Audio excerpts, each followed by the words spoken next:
excuse me, these quizzes are great. They really, truly are, because what they do is they teach me so much about you, things that I would not have predicted. For instance, on this quiz, I thought number 1 might give you some difficulty, yet by and large, we did really well with number 1. How many people got number 1 right? See, and I thought it would be difficult for you guys. I think you realized right away that since the domain is the number of cars that are going through the traffic circle or whatever, the light, you can't have a half a car, you can't have negative cars, etc. So you guys did a great job with that one. Now, number two shows me that I can be an idiot. I'm grading number 2, and I'm marking everybody wrong. And I said to myself, how the heck can these guys... I said, these guys are such screw-ups. How in the world can you get it wrong? What did they completely do? Forget that when you subtract, you change the sign and add? But I have learned something in grading papers. When all the kids get the question wrong and they all have the same choice, the idiot is not the kids. The idiot is the math teacher. So I look at my work and I go, oh, I forgot to subtract. So if you added, you got choice 2, which is what I had on my paper the first time I did it. So then I had to realize that it should really have been choice 2. Guys, you need to subtract on that one. It's extremely important that you subtract. And when you subtract, what you have to remember, what you need to remember when you subtract is that you have to distribute the negative sign to absolutely everything in the package. So it's important that you write this down with, come on, there we go. It's important that you write this down with the symbol. So it says a minus b. So a is 3x squared plus 5x minus 4. And b, I'm going to subtract. There's my a. Now I'm going to put in my b. Anytime you subtract, it's so important to use parentheses, because that reminds you that you need to distribute the negative sign to all 3 terms.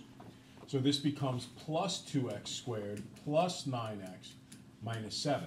So what's 3x squared plus 2x squared? 5x squared, which automatically means it can't be choices 1, 2, or 3. No, 2. It can't be choices 1, 2, or 3. Or 2.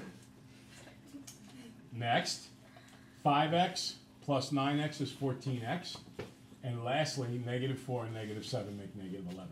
So we've got that one going. So I thought this was a really easy question, and I'm very happy to tell you that you did a great job and your math teacher was screwing it up until you corrected your math teacher. So they constantly revealed to me things that have to be done. All I did was get a little sloppy. Obviously, I know how to subtract these 2 things, but in going quickly, I didn't pay attention, and I just added instead of subtracted, and that would have gotten it wrong. Somebody else, or 2 people, I think, put choice 2, and I suspect that they did the same thing I did. I guess. Yeah. All right, well, in all honesty, Andre, in all honesty, if you guessed on number 2, that's a really bad thing. No, I know. Because we should remember how, and I think a lot of the class got it right, almost as many as number 1. How many people got number 2 right? Yeah, so that's very encouraging. I really believe that you did a great job on that. Okay. Now, the next one I thought would be a challenging question, because we haven't done too many like this. And this, we've taught you every skill you need to know to do number 3, but we haven't necessarily presented it to you in this way. So I want to make sure we go over this, and I think you'll find that in retrospect, it's really not a difficult question. And again, a lot of people got this right. We had a good number of hundreds. How many people had 100 on the quiz today? 2, 4, 6, 8. 8. Okay.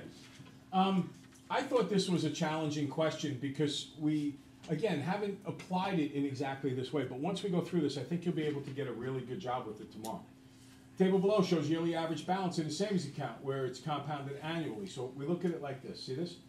And no money is deposited or withdrawn. And notice here, we're not going to do things in exact dollars. We're going to do them in rounded off dollars. So if I do that, is there a pattern to how much I'm going up by? Yeah. What is it more or less going up by every time? 80. About $80, okay? As soon as you go up by a constant amount, and look at years, 10, 20, 30, 40, 50, when you go up by a constant amount in both columns, that means that this is linear. Remember yesterday we spoke about exponential? Yeah. Exponential does not go up by a common amount.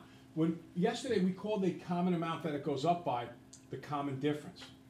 Remember exponential was the one that went like this, 1, 2, 4, 8, 16, 32. Remember that one? Yeah. Now, as you can tell, I go up 1, I go up 2, I go up 4, I go up 8, I go up 16. This is not following that pattern. They're all going up by more or less 80 bucks. Since they're going up by about 80, it has to be linear. It's not going to be exponential. So choices 3 and 4 are out. Now, did anybody put choice 1 for this? If you put choice 1 for this, to me, that suggests that you either didn't think things through or you kind of quit on the question. Because it says a negative rate of change and a positive rate of change. Are these numbers going up or are they going down? Up. So does that suggest positive or negative? Positive. So it has to be choice 2. Okay? So I didn't think that would be a killer question, but I thought it would be pretty challenging. I thought you guys would get destroyed on number 4. I figured, how many people looked at number 4 and had bad words come to their mind? Okay? I expected this to be very difficult for all of you. I thought this was a killer question. The one thing I hoped is that you would recognize that I start as a quadratic formula, or a quadratic equation. And what form do each of the choices take?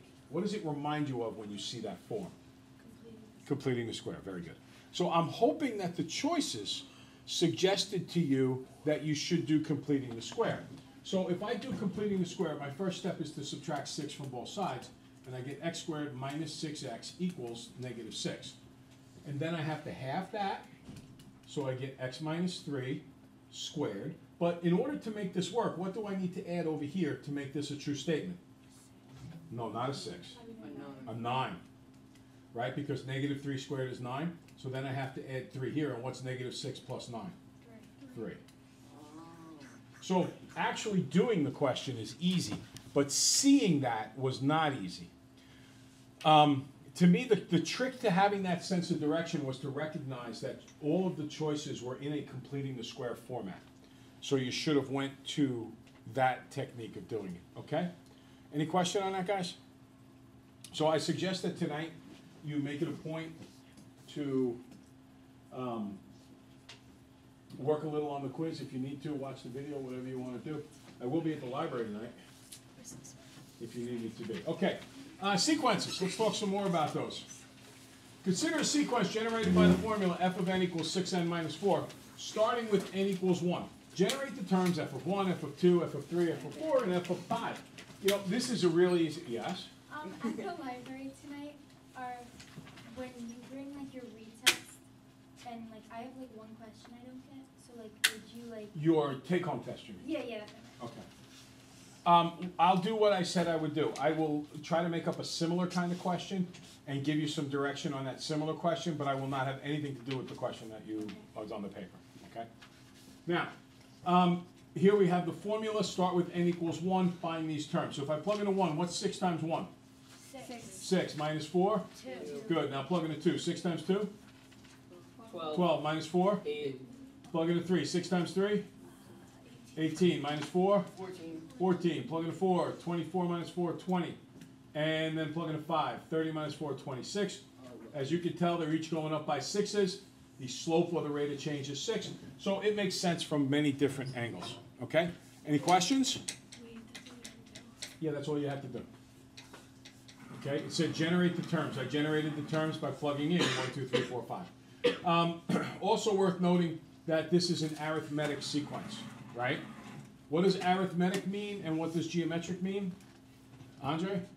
Arithmetic is like a adding or subtracting. Yeah, common difference. So you add or subtract to get it. And what does geometric mean? Common what? Ratio. Well, the multiplication forms the ratio. Okay. Next, is this following sequence arithmetic or geometric? 5, 9, 13, 17, 21. What do we got, guys?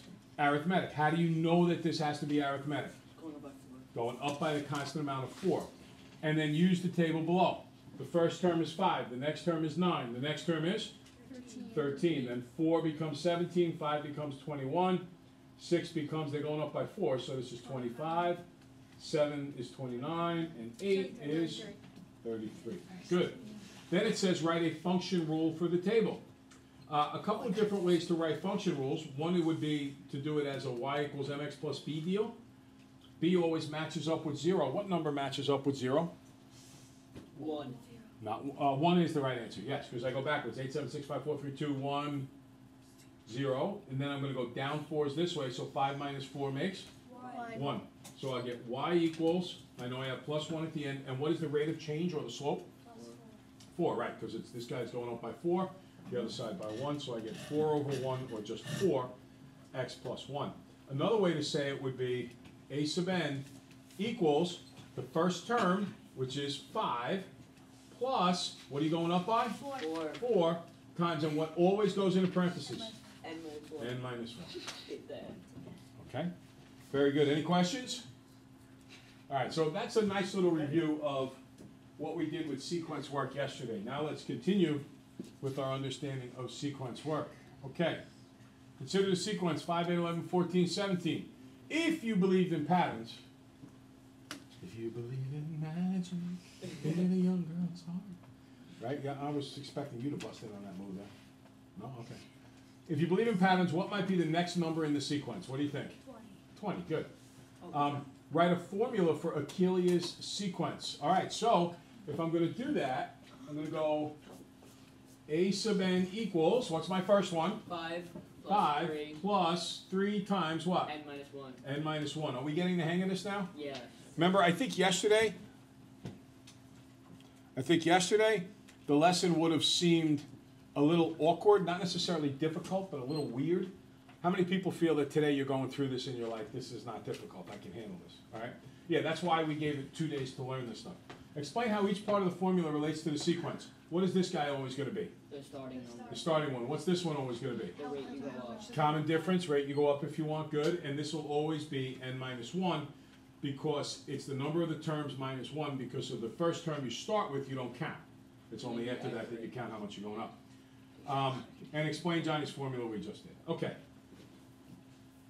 Wait, why is that 2 different names? That's a great question. I didn't make this up. You can tell by the font. I screw up things regularly. I confess to that. But I can tell you that if I was paid by New York State to do that, I would not be putting 2 different names in the problem. All right, so this is going to be a bit confusing in the beginning, but try to stay with me. It's really not that hard. We're going to explore and study recursive sequences, okay?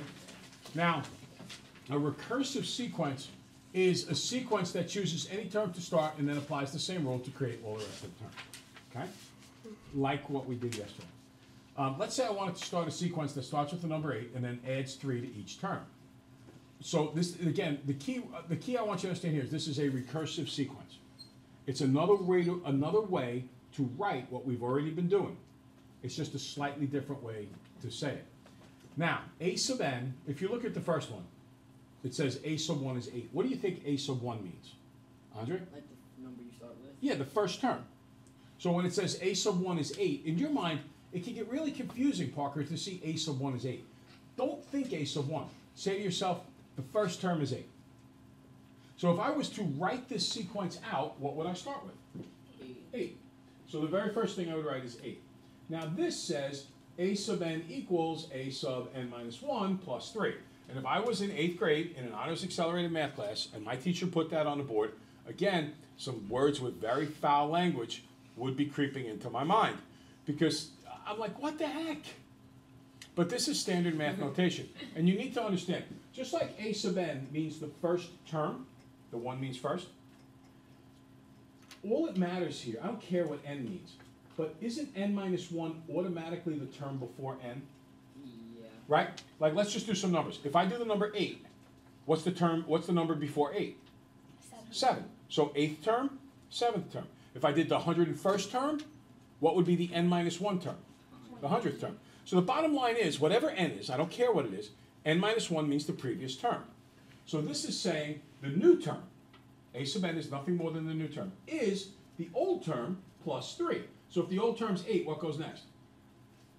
11. add 3. What goes next? 14. 14. Again, take the old term, here's the old terms, add 3. What's next? 17. 17. Next? 20. 20. So this is just a way of saying the new term is the old term plus 3. And this is telling you where to start.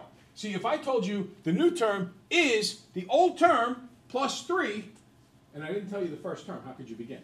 You cut it. But once I tell you the first term, and then I say the new term is the old term plus 3, it's easy. First term's 100. New term is old term plus 3. What's the next term? 103. What's next? 106. Next? 109. 109, and so on. Okay? So now, I don't know. Oh, this is another way to write it. Not only could I say the new term is the old term plus 3, but there's a couple of different ways to say new term and old term. One way is to say n and n minus 1. Because isn't n minus 1 always going to be directly before n? Yeah. Does that make sense? Right? Isn't another way to say it, the new term is the old term plus 3? And instead I could say the n plus 1 term is the nth term plus 3. In other words, I know when I start saying n's it gets confusing. But isn't n plus 1 automatically the next one after n? Yeah. And isn't the nth one the next one after n minus 1? Yes. Perhaps I could look at it this way. If I was to list them all, and I put n here,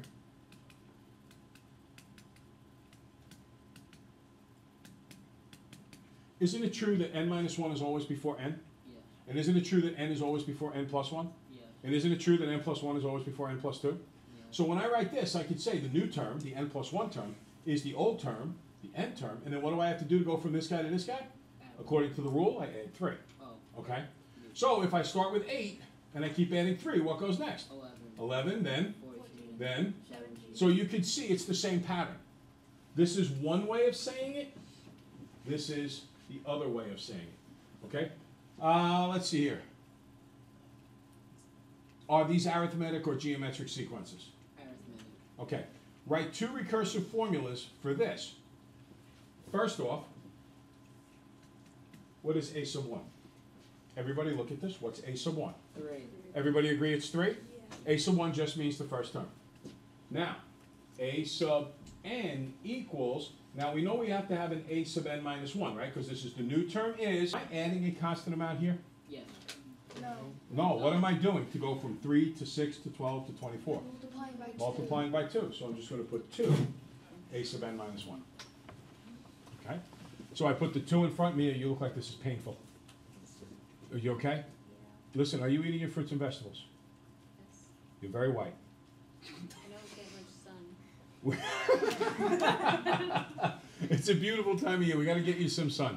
Maybe the bright green is making you look more white than you really are. But we have to make sure you're healthy. You look like you're not as healthy as you could be right now. Okay, so one way to write this is a sub 1 is 3, and then a sub n is 2 times a sub n minus 1. What's the other way to write it modeled on this one? A plus a n. Well, what do I write for a sub 1? 3. 3. Now what do I write? A sub sub 2, n. 6. A sub n plus 1 equals what? 9. What does it equal next, guys? A n 6. plus I mean 4, plus 5. no. 2n No. plus a. 2 what? Hold on, 2 what? 2 a n. A sub n. Listen, a sub 1 is always the first term. In these sequences, we began with an 8. Over here, I started with a new formula, and what did I begin with here? 3, so a sub 1 becomes 3. If I wrote a new one out and the first term was 100, what do you think a sub 1 would be? 100. Okay? Any questions? No. All right. Who said yes? I don't get it. Because you see, no, you see how it says n plus 1 and minus 1? Right. What I'm saying is this. There are 2 ways to understand the sequential order of these No, things. no, I get it. I just don't get how that formula works. Don't think in terms of n's and n minus 1s and n plus 1s. Think about it this way. Isn't the n minus 1 term always directly before the n term? Yeah. So the new term is twice the old term. I know, but like. Does that work? Wait. Oh, never mind. Right? And on this way, whether I say the n and then the n minus 1 is before it, or I say the n plus 1 and the n is before it. Either way, it's the new term and the one before it. Okay? Now, Ben makes up a recursive formula.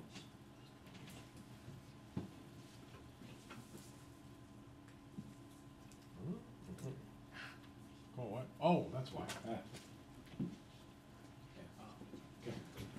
Ben makes up a recursive formula and he used it to generate a sequence. He uses b sub n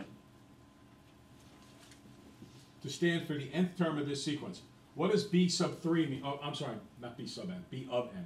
What does b of 3 mean? Which term is it going to be? The third term. The third term. Okay, if it says b of n stands for the nth term, then b of 3 will stand for the what? Third term. What would b of 5 stand for? The fifth term. Good. What does b of m mean? Just any term. The nth term. Okay? What would b of z mean? The fifth. The z term, or whatever you want to say. Okay. So now, if b of n plus 1 is 33, and b of n is 28, write a possible recursive formula for b of n plus 1 and b of n that would generate 28 and 33 in the sequence. Now, well, at first you read that and you say, what the heck? More four-letter words. What are you thinking? Heck.